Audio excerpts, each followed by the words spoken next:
वित्त मंत्री डॉक्टर रामेश्वर उरांव ने अगले वित्तीय वर्ष 2022-23 के लिए विधानसभा में बजट पेश कर दिया। बजट की खबरें आपने दिन भर देखी, लेकिन अब हम आपको बताने जा रहे हैं कि इस बजट में आपके लिए क्या है। आम लोगों और खासकर युवाओं के सुझावों को इस बजट में प्राथमिकता दी गई है। उन्होंने कहा कि बजट में आधारभूत संरचनाओं और कल्याणकारी योजनाओं में सामंजस्य स्थापित करने का प्रयास किया गया है। बिजली, सड़क, स्वास्थ्य, शिक्षा में आधारभूत संरचनाओं के विकास पर जोर दिया गया है। प्रधानमंत्री आवास योजना ग्रामीण के तहत एक अतिरिक्त कमरे का निर्माण राज्य सरकार कराएगी। यानी आप अगर प्रधानमंत्री आवास लेते हैं तो केंद्र की तरफ से 2 कमरे मिलते थे, एक कमरा अतिरिक्त जो होगा वो राज्य सरकार की तरफ से मिलेगा। प्रति आवास की दर से 50,000 रुपए की अतिरिक्त राशि उपलब्ध कराई जाएगी। वित्त मंत्री ने कहा कि राज्य में गोधन विकास योजना शुरू की जाएगी। इसके तहत सरकार गोबर की खरीदारी कर बायोगैस को बढ़ावा देगी। इससे 40,000 किसानों को स्वरोजगार से जोड़ा जाएगा।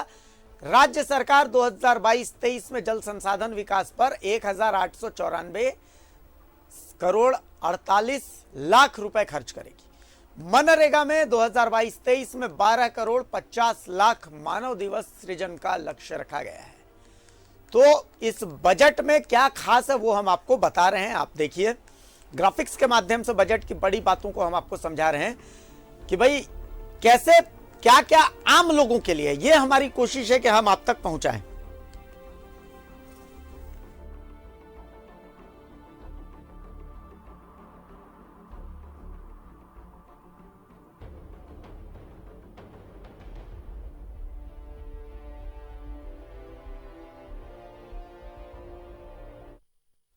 सदन में जो बजट भाषण होता है वो बड़ा क्लिष्ट होता है। आम आदमी क्या मुझे बैठाएंगे अगर, या फिर बहुत सारे ज्ञानियों को बैठाएंगे तो उन्हें भी उस चीज को समझने में वक्त लगता है। हमारे संवाददाता ने इस बात को समझा। तो सदन से जब वित्त मंत्री रामेश्वर उरांव बाहर आए तो हमारे संवाददाता ने आसान भाषा में उनसे पूछा कि सर बजट में क्या खास था, आम लोगों को क्या मिलेगा। खास बातचीत की है न्यूज 11 भारत के संवाददाता विपिन उपाध्याय ने। बहुत आसान भाषा में बजट के महत्वपूर्ण पॉइंट्स को वित्त मंत्री से डिस्कस किया है। आप सुनिए इस खास बातचीत को। सरकार ने वित्तीय वर्ष 2022-23 के लिए अपना बजट पेश कर दिया है। सदन में राज्य के वित्त मंत्री डॉक्टर रामेश्वर उरांव ने बजट पेश किया है। बजट में खास क्या कुछ रहा है और जिस तरह से जो वादे मैनिफेस्टो में गठबंधन ने किया था उसकी कितनी झलक इस बजट में आई है, ये हम सीधे जानेंगे सूबे के वित्त मंत्री से। सर, बजट पहली बार झारखंड का 1 लाख का आकार को छुआ है, 1,01,101 करोड़ का। इस बजट को आप अगर कैलकुलेट करके देखें तो कैसा बजट है? ये कहेंगे गरीबों के हित में, विकास के पक्ष में काम करने वाला बजट है। विकास के लिए सबसे ज़्यादा जरूरी चीज़ ये है पूंजी पर खर्चा करना। कितना पूंजी खर्च किए हैं इंफ्रास्ट्रक्चर क्रिएशन में, कितना खर्च किए हैं, पूंजी कितना खर्च किए, उस पर निर्भर करता है आने वाले समय में विकास। तो पिछले वित्तीय वर्ष में हमारा खर्च था 15,000 करोड़। इस बार हम खर्च कर रहे हैं, प्रोविजन रखे हैं 24,000 करोड़ का। तो निश्चित रूप से 9,000 करोड़ मामूली चीज़ नहीं है गरीब राज्य के लिए। एक बड़ी उछाल पूंजीगत खर्चे में हमने किया है। एक ये हो गया। दूसरा कि गरीबों के हित में हमने 100 यूनिट गरीब और किसान के लिए 100 यूनिट फ्री किया है बिजली। तो ये भी लोगों के हित में जाएगा। फिर लोगों की मांग होती थी, घोषणा पत्र भी हमारा था कि दाल देंगे, चावल देंगे, गेहूं देंगे, दाल देंगे 1 रुपये के हिसाब से। तो हम दाल दे रहे हैं 64 लाख परिवारों को जो राशन कार्डधारी हैं। 1 रुपये में 1 केजी वो पैकेट बंद रहेगा, उसमें कोई मिलावट भी नहीं हो सकती है, कोई उसमें कमी भी नहीं ला सकता है। तो एक पॉकेट में देंगे 1 केजी का दाल हम। तो इस तरह से हम गरीब लोगों को प्रोटीन देंगे, पोषण तत्वों को बढ़ाएंगे गरीबों के बीच में। ये भी कर रहे हैं। अब देखिए, आवागमन के लिए बहुत दूर पड़ता है साहेबगंज, पाकुड़ और गुड्डा। तो साहेबगंज में हम एरोड्रोम बना रहे हैं ताकि अगर जहाज़ शुरू होगा चलना, तो उधर के लोग भी आ जा सकें सस्ते दर पर। सर, इस बजट में अगर देखें तो शिक्षा और स्वास्थ्य पर ज़्यादा जोर दिया गया। स्वास्थ्य का बजट लगभग पिछले बार की तुलना में 25% से ज़्यादा बढ़ाया गया है सर। हाँ, स्वास्थ्य में 27% की वृद्धि की है हम लोग। जरूरत है, कोरोना ने सिखाया हमको कि आप सब छोड़ करके, कम करके, सब में कम करके स्वास्थ्य पर ध्यान दीजिए कि अगर आफत भी आ जाए, संकट काल भी आ जाए, तो आप उसका सामना कर सकें। उसी तरह शिक्षा में हम 6% से ज़्यादा बढ़ोतरी किए, ये भी हमको देखना है। फिर पीडीएस में लोगों को चावल, दाल दे रहे हैं। अब 5 लाख लोगों को, नए लोगों को कार्ड से जोड़ रहे हैं, जो अभी भी बचे होंगे। पिछले साल तो किए थे, 15 लाख लोगों को जोड़े थे। मान लीजिए उसमें बच गए हैं, तब 5 लाख और जोड़ेंगे। इस तरह से हम बढ़ रहे हैं, यूनिवर्सल फूड सिक्योरिटी प्रोग्राम की ओर बढ़ रहे हैं। तो इस तरह से मोटा मोटी आप पढ़िएगा तो बहुत से ऐसी सारी चीज़ें हैं जो गरीबों के लिए है ना, हम लोग किए हैं। कर्ज माफ़ी का कार्यक्रम हमारा चल ही रहा है किसानों के लिए। सर, एक चीज़ जानना चाहेंगे, केंद्रीय करों में कितने हिस्सेदारी इस वित्तीय वर्ष में अनुमान किया गया झारखंड में? केंद्रीय करों में इस बार सेंट्रल ग्रांट, केंद्रीय कर दोनों में इस बार बेहतर मिला है, ज़्यादा मिला है। पिछले साल की तुलना में ज़्यादा मिला है, हम उसको स्वीकार करेंगे। सर, एक आखिरी सवाल, ये 2022 में जीएसटी का कंपनसेशन मिलना बंद हो जाएगा जुलाई में, तो उसको लेकर फिर रेवेन्यू लॉस को कैसे पाटेंगे सर? नहीं, उसमें हम लोग तो अभी उम्मीद करेंगे भारत सरकार हमारी बात को मानेगी। हमने चिट्ठी लिखा है वित्त विभाग की ओर से माननीय वित्त मंत्री भारत सरकार को। हो सकता है सुनी जाए, नहीं सुनी जाएगी तो फिर हम उपाय निकालेंगे। उसमें अन्य करों के सोर्स को रखेंगे, नॉन टैक्स कर हैं, जैसे माइंस हुआ, ट्रांसपोर्ट हुआ, इस सब पर हम बढ़ोतरी के लिए हम लोग कोशिश करेंगे। ठीक, ये थे वित्त मंत्री डॉक्टर रामेश्वर उरांव, जिन्होंने बजट पर कहा है कि ये जो बजट है ये न्यू झारखंड का बजट है और इसके जरिए झारखंड जो है आने वाले समय में नई ऊंचाइयों को छुएगा। और सबसे बड़ी बात जो इन्होंने कही है कि जीएसटी कंपनसेशन अगर सेंटर बंद कर देगा तो झारखंड की सरकार जो है यहाँ पर कई तरह के टैक्स जो है माइंस मिनरल्स में लगा सकेगी। सहयोगी विशाल के साथ विपिन उपाध्याय, न्यूज़ 11 रांची। अब देखिए, बहुत हद तक रामेश्वर उरांव की बातें जो हैं वो मुझे भी समझ में आई, आपको भी समझ में आई। टेक्निकल चीजें नहीं थी इसमें, इसे और थोड़ा आसान करते हैं। इस बजट पर नजर रखने वाले बहुत करीब से सहयोगी विपिन उपाध्याय मेरे साथ जुड़े हुए हैं। विपिन वो हैं जिन्होंने पिछले साल का भी बजट देखा था और पिछले के पिछले साल का भी बजट बहुत करीबी से देखा था। विपिन, इस बजट में खास क्या है, अगर हम समझने की कोशिश करें तो क्या नजर आता है, क्या खास है? विपिन, थोड़ा सा समझा दीजिए आसान शब्दों में।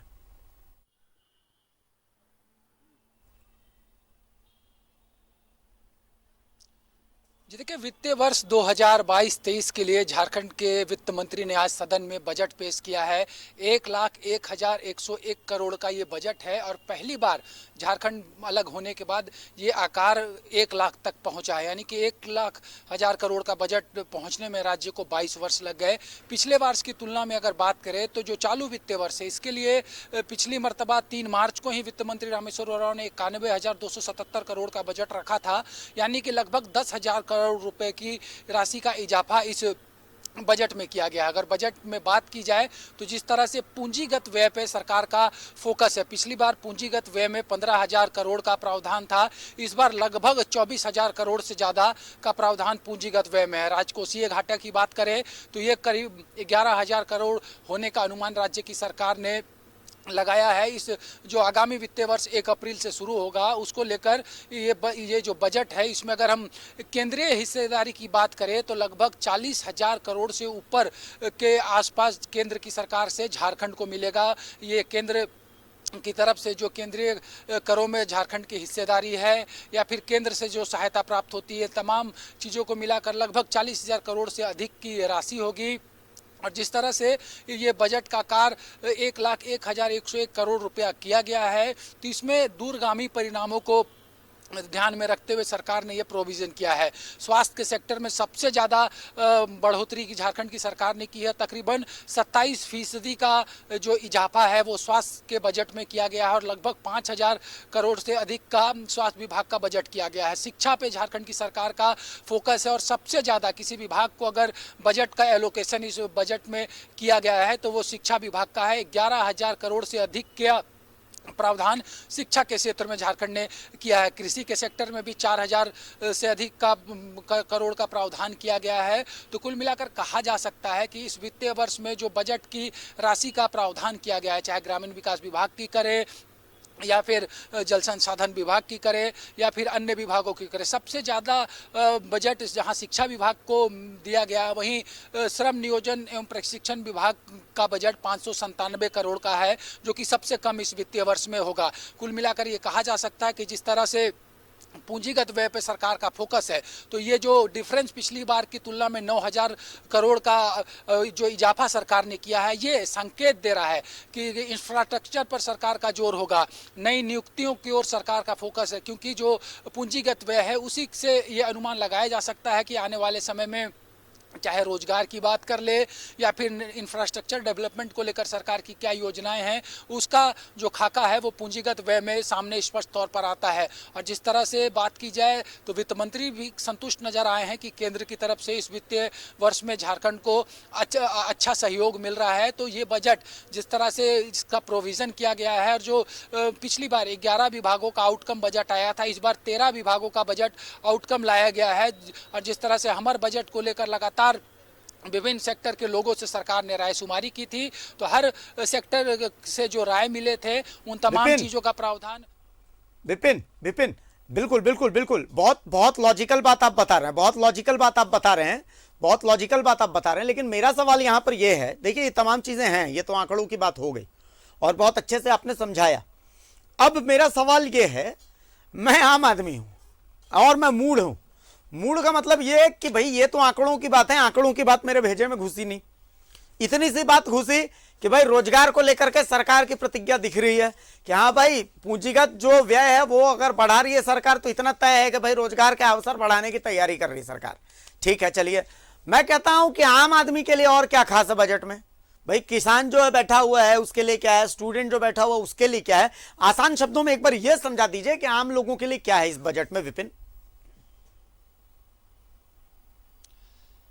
जी देखिए, कई महत्वपूर्ण घोषणाएं इस बजट में की गई है। जिस तरह से अगर बात करें तो गुरुजी स्मार्ट कार्ड की व्यवस्था छात्रों के लिए की गई है सरकार, जिसके तहत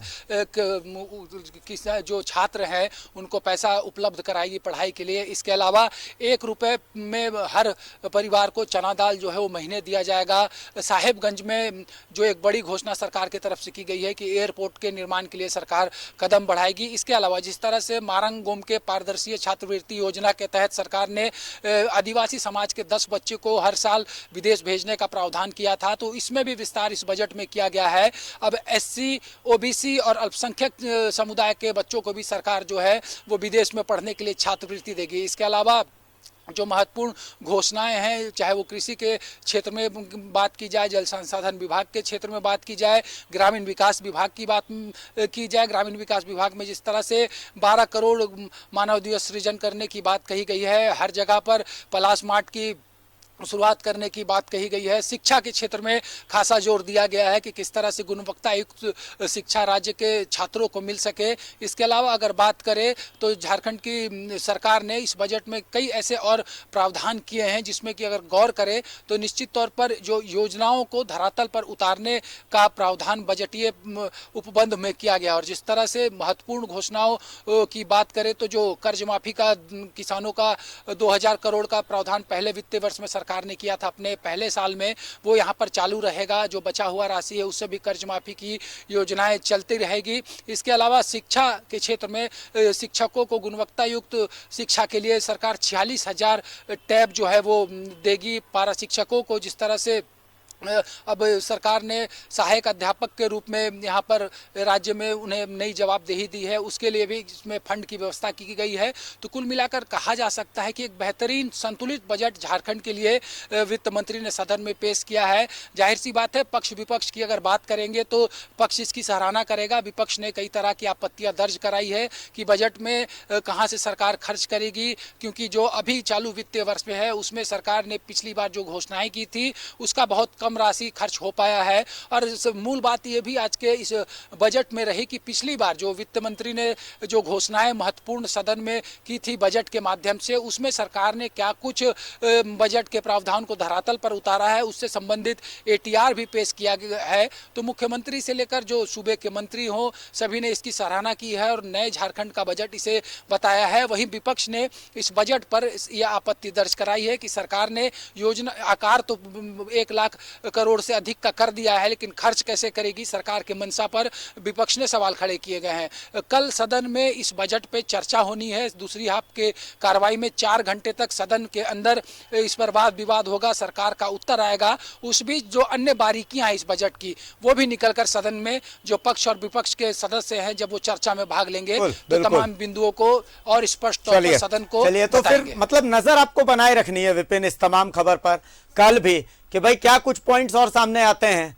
बहुत सारी चीजें इसमें पॉइंट्स ऐसे हैं जो कि कल सामने आएंगे, क्योंकि विपक्ष आज इस बजट में बाल की खाल निकालेगा और बाल की खाल निकालने के बाद वो जो पॉइंट्स उठेंगे वो बहुत महत्वपूर्ण रहने वाले। हमारी नजर हर खबर पर है, इस खबर पर भी हर बारीकी से आपको हम रूबरू करवाते रहेंगे। एक छोटे से ब्रेक के लिए रुक रहे हैं, कहीं जाइएगा।